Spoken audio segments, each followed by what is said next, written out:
Hello students. So now we are going to start our new chapter, that is chapter number 15, our environment.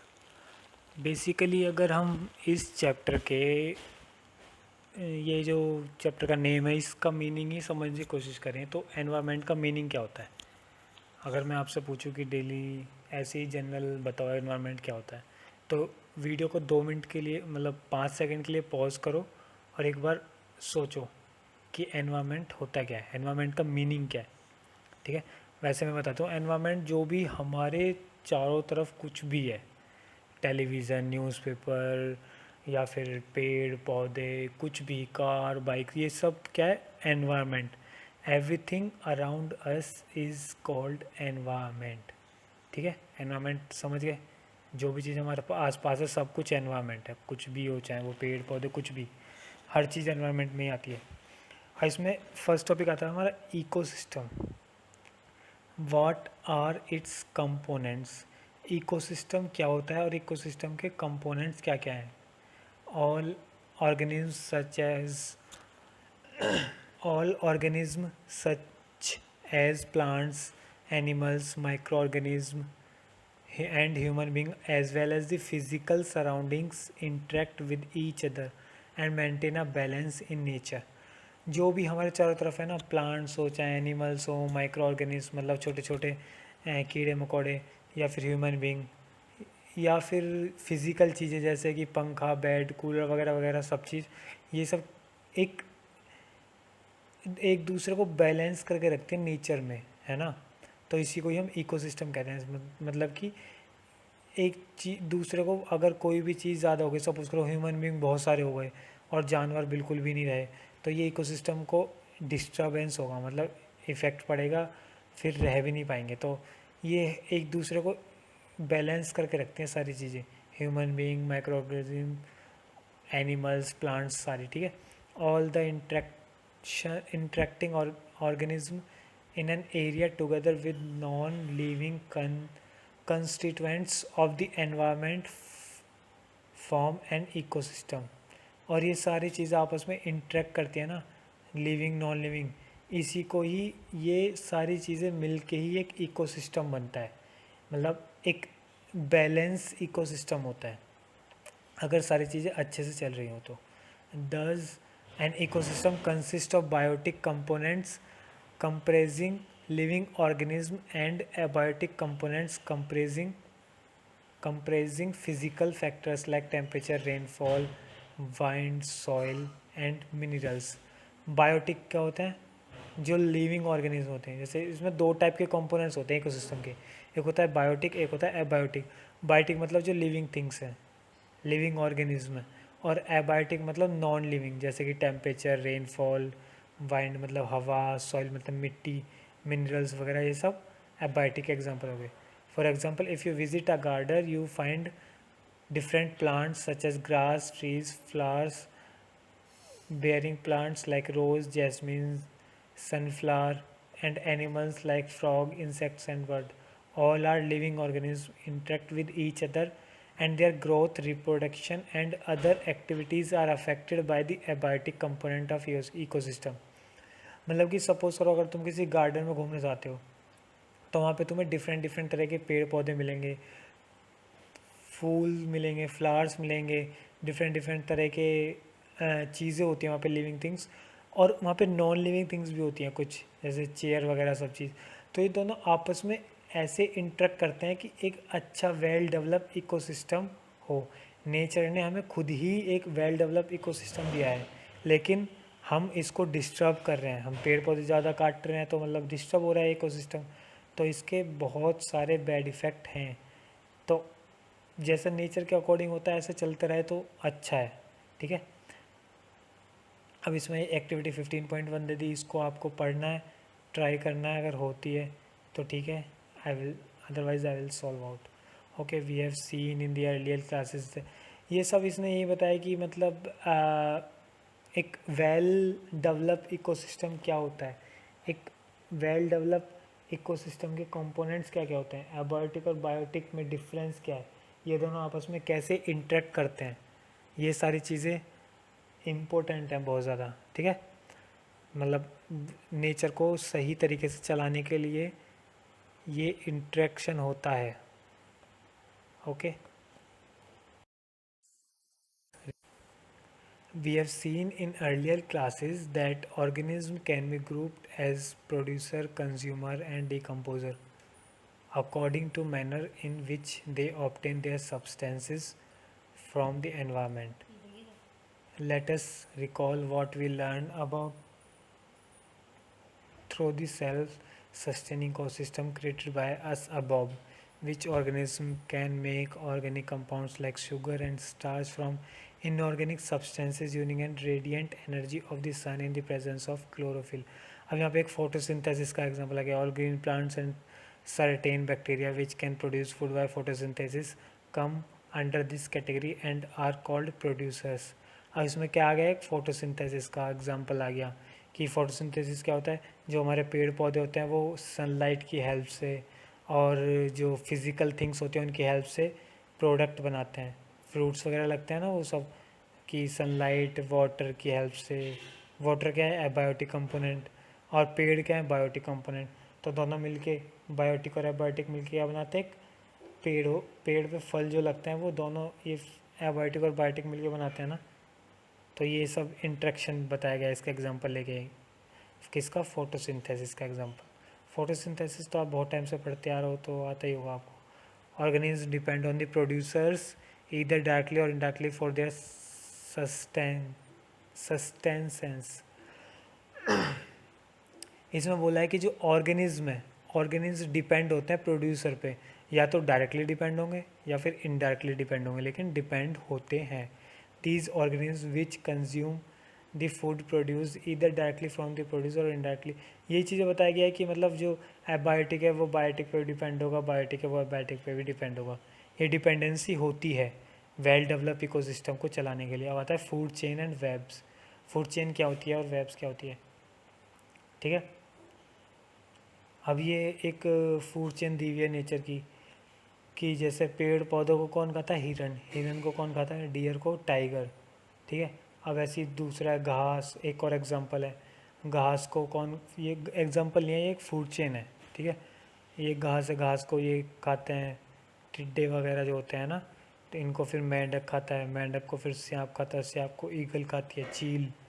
और ऐसी एक और third example है बिच्छू वाला मछली, और फिर ये बगुला, ठीक है. तो ये मतलब एक नेचर को अच्छी तरीके से चलाने के लिए, इकोसिस्टम को अच्छी तरीके से चलाने के लिए ये फूड चेन ज़रूरी है. और अगर इनमें से कोई सी भी चीज़ कम हो गई, सपोज़ करो ये मेंढक कम हो गया, ठीक है, मेंढक कम होने स्टार्ट हो गए, तो क्या होगा, इनको खाने वाला कोई नहीं होगा, टिड्डों को. फिर टिड्डों की पॉपुलेशन भी बहुत बढ़ेगी. टिड्डों को पॉपुलेशन बढ़ेगी, उससे फिर घास बहुत ज़्यादा होगी. और फिर अगर ये मर गए तो फिर चील, इसको जो स्नेक है, सांप है, इसको खाना नहीं मिलेगा. और अगर इसको खाना मिलने मिलेगा तो ये भी ख़त्म होना स्टार्ट हो जाएंगे.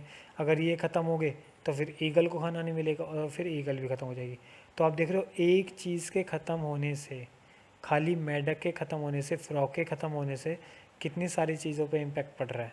स्नेक ख़त्म हो जाएंगे, ईगल ख़त्म हो जाएंगी, टिड्डे ख़त्म हो जाएंगे, टिड्डों की पॉपुलेशन बहुत ज़्यादा बढ़ जाएगी. तो मतलब इसको ये एक इकोसिस्टम की इस चैन को वेल डेवलप चलाने के लिए ये बहुत ज़्यादा ज़रूरी है, ये सब अच्छी तरीके से चेन को चलना. तो फूड चेन यही होती है जो मैंने अभी तुम्हें बताई है. वैसे इसका थ्योरी देख लेते हैं. In activity 15.4 as you form the series of organism feeding one on one another. मतलब ये एक दूसरे पे डिपेंड है. ईगल किस पे डिपेंड है, स्नेक पे स्नेक, फ्रॉग पे फ्रॉग, टिड्डे पे टिड्डा, घास पे. तो एक दूसरे पे ऐसे डिपेंडेंट होते हैं. ईच स्टेप और level for a food chain form a trophic level. और इसको हम ट्रॉपिक लेवल कहते हैं ना, ईच लेवल को. दी ऑटोट्रॉप्स ऑन और दी producers are at the first trophic level. They fix up the solar energy and make it available for heterotrophs or the consumers. The herbivores or the primary consumers comes at the second, small carnivorous or the secondary consumer at the third, and large carnivorous or the tertiary consumer from the fourth trophic level. देखो first trophic level पे क्या होता है, producers, ठीक है, primary producers. फिर second पे secondary consumers आते हैं. फिर थर्ड पे लार्जर कार्निवोरस आते हैं, ये आपको याद रखना है, ये है ना।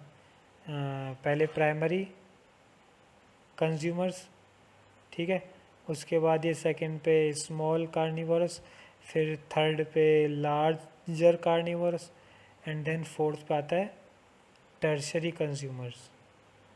तो ये 4 ट्रॉपिक लेवल हैं, ये आपको याद होनी चाहिए, मतलब समझ आनी चाहिए। पहली कौन सी? Primary consumers, second small carnivores, third larger carnivorous, and fourth tertiary consumers.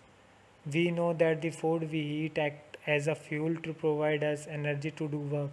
Thus, the interaction among the various components of the environment involves flow of energy from one component of the system to another.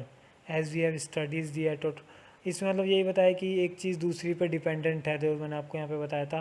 अगर एक भी level इसमें से disturb हुआ, tertiary consumer या फिर larger carnivorous या small carnivorous या प्राइमरी कंज्यूमर, इनमें से कोई सा भी अगर एक भी डिस्टर्ब हुआ तो पूरी फूड चेन डिस्टर्ब हो जाएगी, पूरी फूड चेन पे इम्पैक्ट पड़ता है उसका, ठीक है।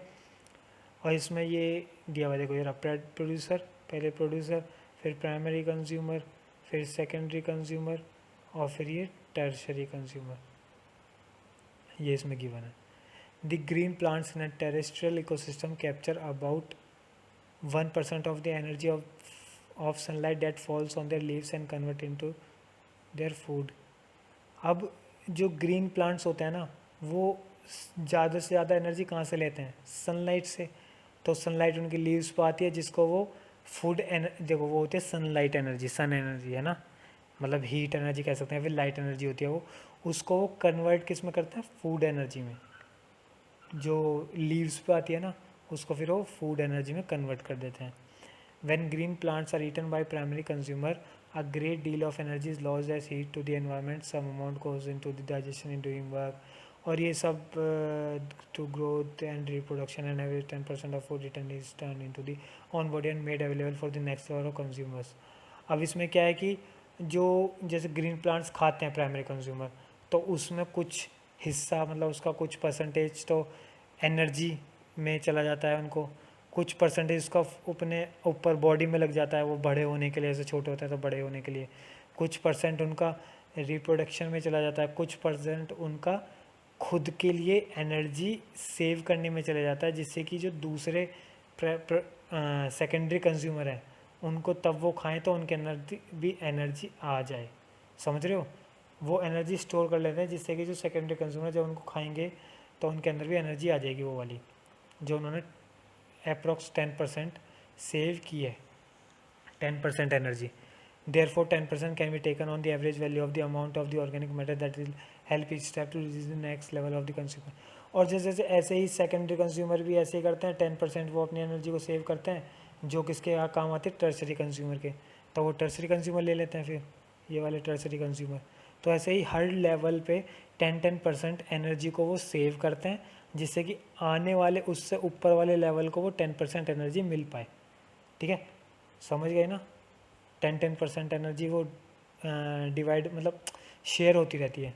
Since so little energy is available for the next level of consumer, food chain generally consist of only 3 और 4 स्टेप। और जनरली ये जो फूड चेन्स होती है 3 से 4 स्टेप ही होते हैं, इसमें 4 है, producer, primary consumer, secondary consumer और टर्सरी कंज्यूमर। तो ऐसे 3 या 4 ही स्टेप होते हैं। There are generally a greater number of individuals at the lower trophic level of ecosystem. The greatest number is of the producer. Producer के ज़्यादा greatest number होते हैं, जैसे ऊपर जाते हैं ऐसे ऐसे नंबर इन डिक्रीज़ हो जाते हैं। जैसे अब यहाँ पे देखो घास बहुत सारी होगी, ठीक है, उसके बाद क्या आता है? टिड्डे, टिड्डे भी ज़्यादा होंगे लेकिन घास से कम। उसके बाद मेंढक, मेंढक टिड्डों से भी कम होते हैं, स्नेक मेंढक से भी कम होते हैं, और ईगल स्नेक से भी कम होती है। तो ऐसे ऐसे नंबर भी डिक्रीज़ होता चला जाता है जैसे जैसे लेवल इंक्रीज़ होता है, ठीक है। अब ये फूड वेब आ गया। Food web consisting of many, देखो फूड चेन होती है खाली एक चेन, है ना, और फूड वेब क्या होता है? बहुत सारी फूड चेन का कलेक्शन। तो अगर फूड चेन देखें तो खाली 3-4 लेवल होंगे ख़त्म। इसमें 3 लेवल है, इसमें 4-5 लेवल है, इसमें 4 लेवल है। लेकिन फूड वेब में क्या होता है? बहुत सारी फूड चेन्स होती हैं, बहुत सारी, consisting of many food chains. ये कितनी सारी फूड चेन है, ठीक है, ये सब। तो इसको क्या कहते हैं? Food web. बहुत सारी फूड चेन को कंसिस्ट करते हैं, इसमें बहुत सारी फूड चेन होती है, ठीक है। फ्रॉम दी, अब यही है, इसमें भी यही बताया गया है कि इसमें ये घास है नीचे, घास, चूहा, ये फिर रैबिट, रैबिट किस पे डिपेंड है, वॉल्फ लोमड़ी पे, लोमड़ी फिर टाइगर, टाइगर लोमड़ी को खाता है, मतलब टाइगर लोमड़ी पे डिपेंड है। ऐसे ही ये सब जिराफ वगैरह दे रखे हैं, सभी एग्जांपल्स हैं। तो वही फूड चेन है, फूड चेन समझ आ गया तो मतलब फूड वेब भी समझ आ गया।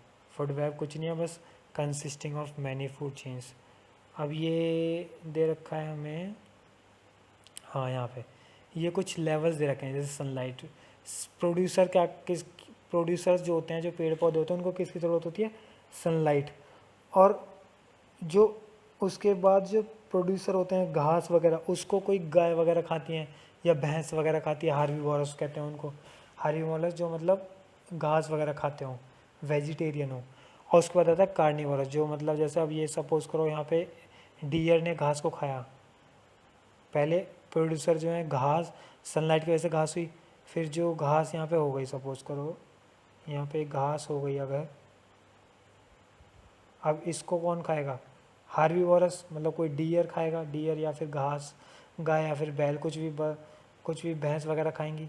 तो अगर यहाँ पे ये डियर खाते हैं सपोज करो, फिर डियर को कौन खाएगा, कार्निवोरस। कार्निवोरस कौन होता है, जो नॉन वेजिटेरियन होते हैं, ठीक है। उसके बाद अगर सपोज को डियर को किसी ने खाया यहाँ पे, फिर डियर को कौन खाएगा, टॉप कार्निवोरस, वो कार्निवोरस को भी खा जाता है, ठीक है। तो ऐसे ये कुछ एक लेवल टाइप में हो गया, पहले सनलाइट, सनलाइट की ज़रूरत है पेड़ पौधों को, फिर पेड़ पौधों को कौन खाता है, हार्बीवोरस मतलब डियर वगैरह, डियर वगैरह को कौन खाता है, कार्निवोरस मतलब कोई नॉन वेजिटेरियन जो होगा। उसके बाद डियर, उनको कौन खाता है, टॉप कार्निवोरस मतलब टाइगर वगैरह।